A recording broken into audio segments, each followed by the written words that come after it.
Hi, Kuya. Ay, basta. May, sa, may anak na po kayo? Ah, May anak na po kayo? 41 na po. Single po kayo? O balo, may asawa? Single po, single. Single? Walang anak? Malalaki na. Ay, ilan Apat, na po? apat na Apat? anak. Wow, ang galing niyo naman po Malalaki. pumanday. Malalaki na sila. Ilang taon na po, sir, yung panganay? 21 po. Mhm. Ah, yung bunso niyo po, ilang taon? 10 po. 10? Bata pa. Nasa grade 10. Grade 6? Grade 4. 5 po. Grade 4, yeah. Kaya po. 5 na siya. May isa po ako na, 20 po ang taon niya. Ilan? 20, isa lang po ang anak ko. Saan ka ngayon? 20 years old po siya. Dito po ako sa Hong Kong po. Sa? Hong Kong po. Hong Kong? Opo.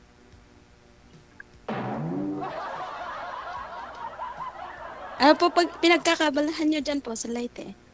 Ah, Ano pong pinagkakabalahan nyo sa Leyte?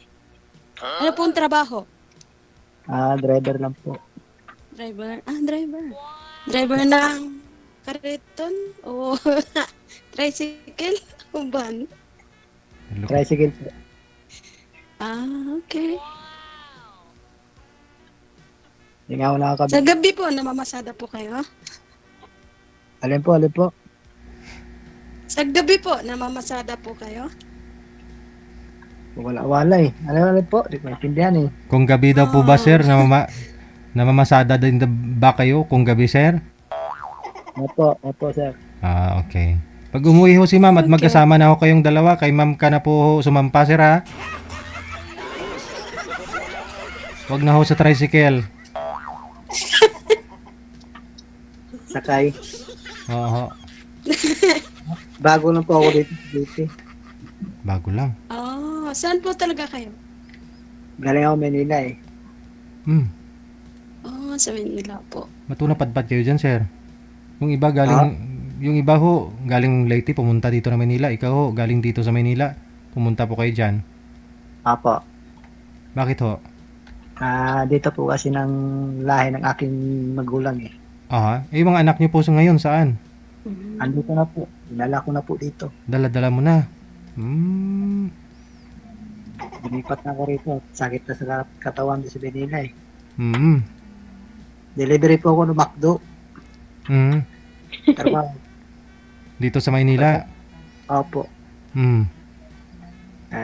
Di na kaya sa katawan kaya ako bumalik na rito Kaya dito na lang muna ako. Kaya po mapagasinan po kayo. Pangasinan po. Pangasinan.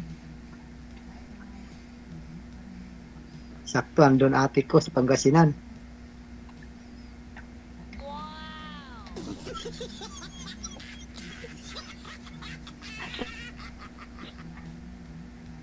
Hinasignan ni ate.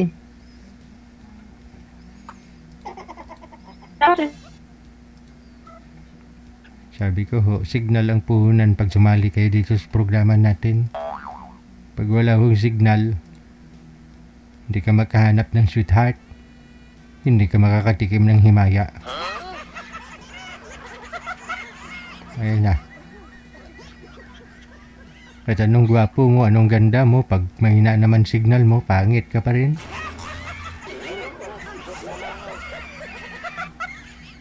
Papayag po ba kayo nun? Sasali lang ako kayo dito sa programa natin.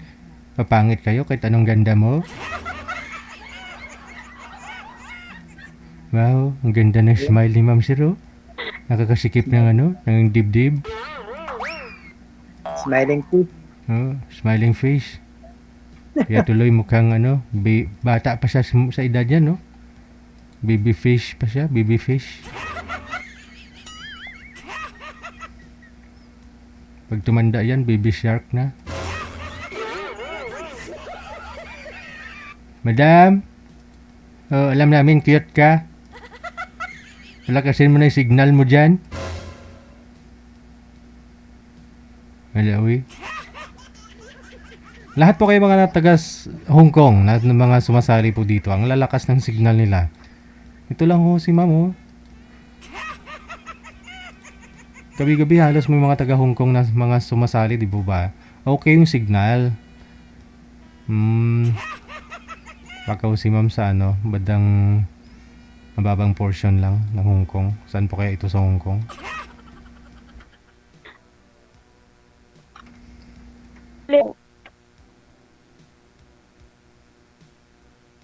Sir, sana po yung mga anak mo, sir. I mean, yung asawa mo, sir, saan na po ngayon? Hiwalay lang kami sir, nasa ibang bansa din po. Ilang years na po kayong hiwalay? Tagal na po sir. 2 years yung pang bunso ko sir eh. Bali 8 taon na kayong hiwalay. Opo. Nagpapadala, nagsusupport sa mga anak ninyo? Wala po. Oh? Todo sikap ko lang. Pero may mga contact sila ng mga anak ninyo? Alin po? May nag-uusap naman sila, nagtatawagan, ganun. Hindi po. Wala talaga. Hindi. May nanay palang ganun, no? Kinachat sa anak ko, kaso di nagre-reply. Sus. May nanay pa rin talaga pala na no? Kayang tiisin yung mga anak nila, no? Matigas sir, matigas. Bakit ho naman, sir? Anong rason? Ba't ho pati mga anak ninyo nadamay sa, may pinagawayan po ba kayong dalawa? Nahuli ko lang kasi sir eh. Na? Naglalaki sir eh. Doon saang bansa po ba siya? Dubai sir. Nasa Dubai. Yun lang, open din kasi doon sa Dubai, no? Paano niyo po nalaman ng lalaki? Ay, hindi pa po siya nag-abroad sir. Dito pa lang sa Maynila kami.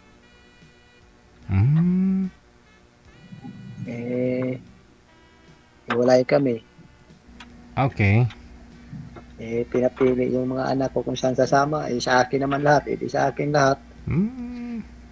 Bali ho, saan po ba kayo dito sa Maynila that time? Po? Saan po ba kayo dito sa Maynila that time? Sa kami sir, sa Antipolo.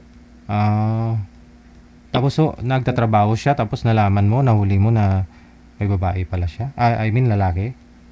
Nga po sir eh. Todo kayod ka, tapos malaman-laman mo, gano'n na lang. Ano po, nagtatrabaho din siya that time?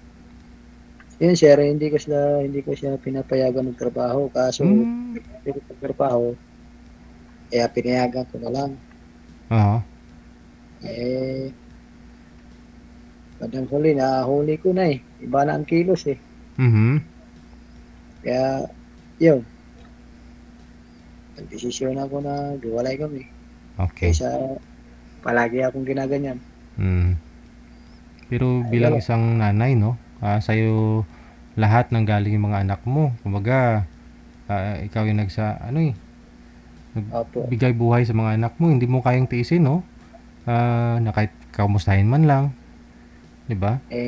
Siya nga lang pong bubutangin babae na tinis yung mga anak eh. Meron naman pa ilan-ilan siguro, no? Pero bibihira lang, halos karamihan lalaki, no? Na inabando na yung mga anak. Wala pang suporta, sir. Kaya ako, todo kaya da lang. Gwapa siguro asawa mo. Gwapa. May tsura din naman, sir. Bagay, kaldero nga may itsura. May tsura din naman. Di mo masabing maganda, di mo masabing pangit. Tama-tama. Sa susunod, sir, huwag kang mag-asawa ng may itsura, ha? Dapat ho, yung walang itsura. Wala na si ate. Kaya nga ho, eh. Yun kasi, wala ring signal. Wala ring itsura. Wala na siyang itsura kasi no, wala na signal. Kita nyo, ako na pumalit, di ba? Wala na ho siya. Ranger? Wala na ho talaga si girl. Mahina po talaga yung signal niya, eh. Pero sir, andyan na po yan, no? Connected naman na po kayo dyan. I-PM mo siya kung gusto mo siya makausap sa off-cam, ha? Maraming salamat. Okay. PM mo lang siya, sir. Andyan po siya. Thank you. Sige po.